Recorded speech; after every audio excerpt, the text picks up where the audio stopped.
So, gusto ko lang ikwento sa inyo ang dalawa kong alagang pusa. So, ayun, nagsimula ang lahat nung pumunta ako ng church para mag-practice. So, sa mga hindi nakakaalam, part pala ako ng music team namin sa church. Share ko lang. Habang naghihintay ako na buksan nila yung gate, may narinig akong ingay. Parang kuting yata to. Kaya ang ginawa ko, hinanap ko muna.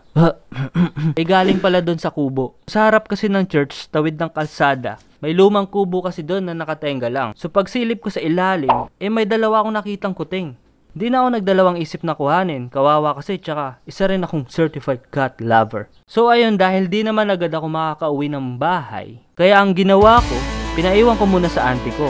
Auntie, pwede ko po bang iwan to? So dahil ang auntie ko rin ay isang certified cat lover, nag-agree agad siya. Alright. Ayun, almost 1 linggo ko rin sila pinaiwan sa auntie ko. Kaya every time nagagawi ako sa church, madalas naririnig ko silang nag-iingay. Nasa loob kasi sila ng planggana na kulay green. Diyan lang muna kayo ha. So after ng ilang days, kinausap ako ni auntie. Kuhanin ko na daw kasi medyo malusog na sila. So ayun, nilagay ko sila sa box ng juice. Ops, wala kasi kaming cat cage kaya ganon. Tapos noon, nagpa-drive na ako sa pinsan ko pauwi ng bahay. Todo hawak at bantay talaga ako noon para di sila makalabas. Baka mamaya kasi tumalon. Medyo makulit na din kasi. So ayun, pagkarating namin sa bahay, pinakain ko agad sila ng feeds. Natutuwa ako noon habang pinapanood ko silang kumakain kasi nag-aagawan sila ng pagkain nila. Minsan nagbabatukan pa nga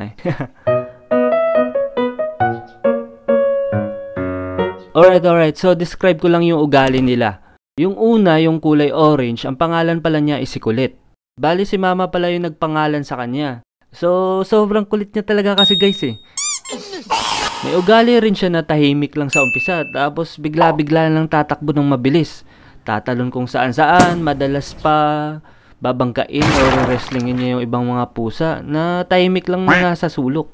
Kaya madalas nagagalit talaga yung mga pusa sa kanya Kaya isang beses, napalo ko talaga siya sa sobrang kulit niya. Kasi ba naman patapos na akong mag-drawing, commission art pa naman yun. Nga pala yung commission art, ito yung may magpapadrawing sa'yo tapos babayaran ka. Commission art ang tawag doon, right? So, balik tayo sa kwento. So, ayun, di ko alam kung anong pumasok sa isip niya at bigla ba namang natalon sa mesa ko. Lintik. Doon pa mismo naglanding sa gitna ng drawing ko. Hindi ko talaga maiwasang magalit nun. Kaya ang ginawa ko, inahabol ko siya. Tapos pinalo ko. Ba naman kasi deadline na nung kinabukasan, baka umulit pa ako. Buti na lang talaga, walang damage yung drawing. So, all goods lang lahat. Alright? Isa pa sa ugali niya ay sobrang takaw niya at walang pinipiling pagkain. Gusto mo to? May ugali din si Kulit na gusto niya na siya laging naunang kumain. Kaya madalas natatawa talaga kami ng tatay ko Ba naman kasi hinaharangan niya yung ibang pusa o binabox out niya para lang di siya maunahan. Nga pala, hindi lang dalawa yung pusa namin. Currently, meron kaming 7 yata. So, nandyan si Pango, si Tisay, si Ganda, si Mamba Boy, si Juan at Kulit at si Ganda. So, more on si Mama kasi yung nagpangalan nun. Tapos, isa pang napansin ko kay Kulit. Siya rin yung umuubos sa mga natitirang pagkain ng ibang pusa. Naunang kumain at huling natatapos. Kaya ayun, nataba siya. Okay, punta tayo sa kapatid naman ni Kulit. Si Juan. So, bakit pala Juan ang pangalan niya? Kasi one eye kasi siya. So, bakit nga ba isa na lang yung mata niya? Alam mo yung namamaga yung mata ng pusa? Conjunctivitis daw ang tawag doon, known as pink eye. So, normally sa mga kuting daw to karaniwan nagkakaroon. So, infection virus siya sa mata. Dati kasi may pusa kaming namamaga yung mata. Pero mga ilang araw lang, okay na siya. So, ayun, naging kampante ako na magiging okay lang din si Juan. Kaya ang ginawa ko is nilinis ko na lang siya. Tapos, tinatanggalan ko siya ng mga muta. Pero, after ng ilang araw, napansin ko di yata gumagaling yung mata ni Juan. Oh, shiz. Paano nangyari yun? Kaya dali-dali ko agad kinontak yung auntie ko. Hello? Hello po, auntie. Ano yon? Namamaga po kasi yung mata ng pusa namin. O, tapos? Baka po may eye drop kayo dyan. Meron. Thank you, auntie. Kaso ubos na. So, ang ginawa ko na lang is nag-order ako online. Ang bobo ko lang that time kasi hindi ko naisip na meron nga palang malapit na vet clinic sa amin. Ano na, Sharny? Isip-isip din. So, ayun na nga, nangyari. Hinintay ko na lang dumating yung order ko. After ilang days, dumating na rin. Kaso, too late na. Kasi yung infection ng mata ni Juan is malala na. Umitim na yung laman ng mata niya. Tapos nagdudugo pa. Tapos nabubulok. Sabi pa ni mama nun is baka hindi na magtatagal. Kasi madalas nasa isang sulok na lang siya. Nakahiga, tapos di masyadong nakain. Tapos nilalagnat pa. Pero ayun, nag-survive naman siya. Tibay mo Yung ugali naman ni Juan is feeds lang ang kinakain niya. Naalala ko nga dati, nabili ako ng lechon manok. Tapos binawasan ko ng palihim. Baka kasi makita ni mama Pagalitan tayo. Tapos nilagay ko sa harap niya. So, ayun. Tinignan niya lang. Ayaw mo? Ayaw. Sure ka na? Oo naman. Ayaw mo talaga? Kulit mo Tapos naalala ko rin dati, nag-uwi kami ng mga buto ng manok galing Mang Inasal.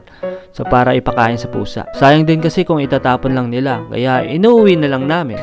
Ganon din ba kayo? Nag-uwi ng mga leftover food para sa mga alaga nyo? Comment nyo nga sa baba at mag-subscribe ka na rin, libre lang to.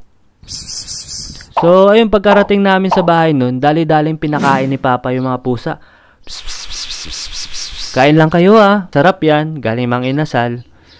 As expected, walang pakialam si Juan.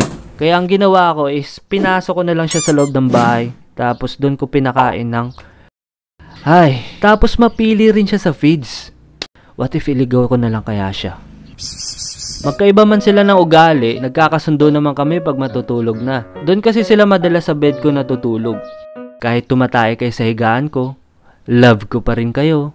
Pero may palo kayo sa akin. Isang araw nakita ko sila naghahabol sa labas ng bahay. Tapos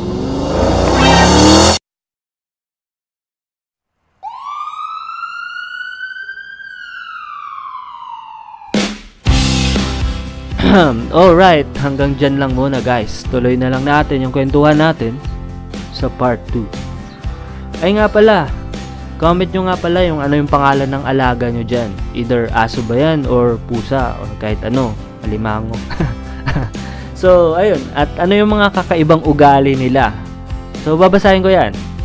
Ay nga pala, thank you sa mga nag-subscribe at nag-follow sa akin sa FB.